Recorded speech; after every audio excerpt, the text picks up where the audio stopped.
Halo rekan-rekan semuanya, perkenalkan nama saya Anastasia Kartini Telombano AMK. Saya adalah peserta Latsar CPNS tahun 2021 golongan 2 angkatan 16 dari Kabupaten Nias Barat. Pengampu materi di agenda kedua ini adalah Bapak Dr. Randus Jumsadi Damanik SHM Hum. Latsar ini diselenggarakan oleh LPP Agro Nusantara Wilayah Medan bekerjasama dengan BPSDM Provinsi Sumatera Utara. Berikut ini saya akan memaparkan materi etika publik.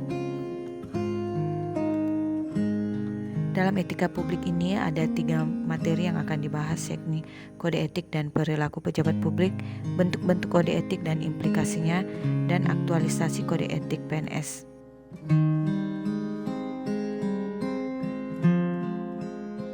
Etika publik merupakan refleksi tentang standar atau norma yang menentukan baik atau buruk, benar atau salah perilaku, tindakan ataupun keputusan untuk mengarahkan kebijakan publik dalam rangka menjalankan tanggung jawab pelayanan publik.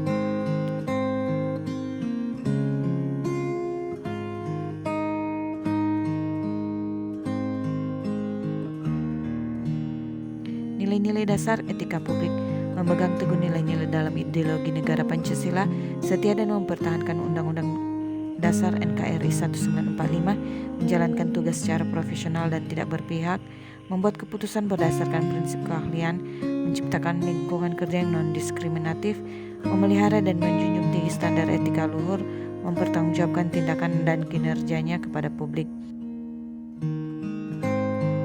memiliki kemampuan dalam melaksanakan kebijakan dan program pemerintah, memberikan layanan kepada publik secara jujur, tanggap, cepat, tepat, akurat, berdaya guna, berhasil guna, dan santun. 10. Mengutamakan kepemimpinan yang berkualitas tinggi. 11. Menghargai komunikasi, konsultasi, dan kerjasama. 12. Mengutamakan pencapaian hasil yang mendorong kinerja pegawai. 13. Mendorong kesetaraan dalam pekerjaan. 14. Meningkatkan efektivitas sistem pemerintahan yang demokratis sebagai perangkat sistem karir.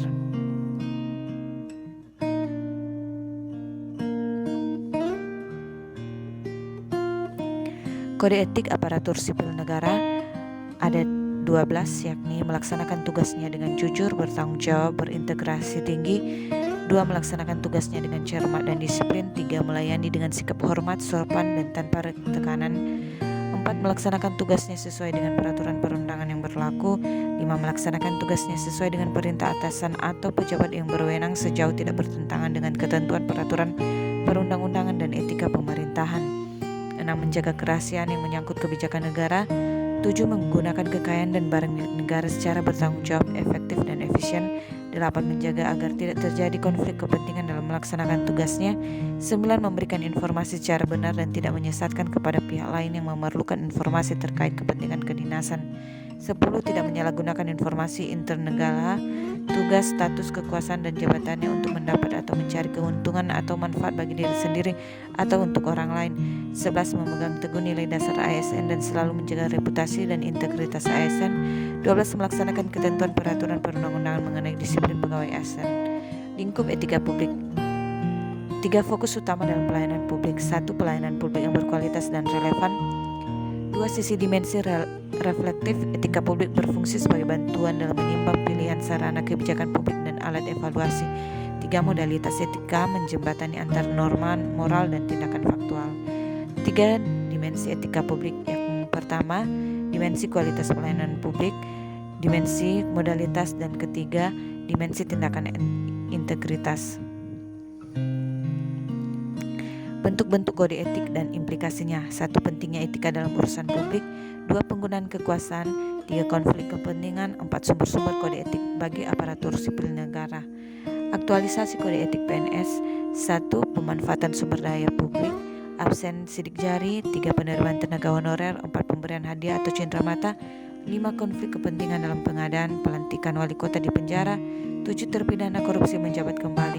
8. Membocorkan informasi. 9. Pengunduran diri pejabat. 10. Melanggar hukum. 11. Perbuatan tercela. 12. Kebocoran ujian nasional. Demikian pemaparan singkat tentang materi etika publik. Terima kasih.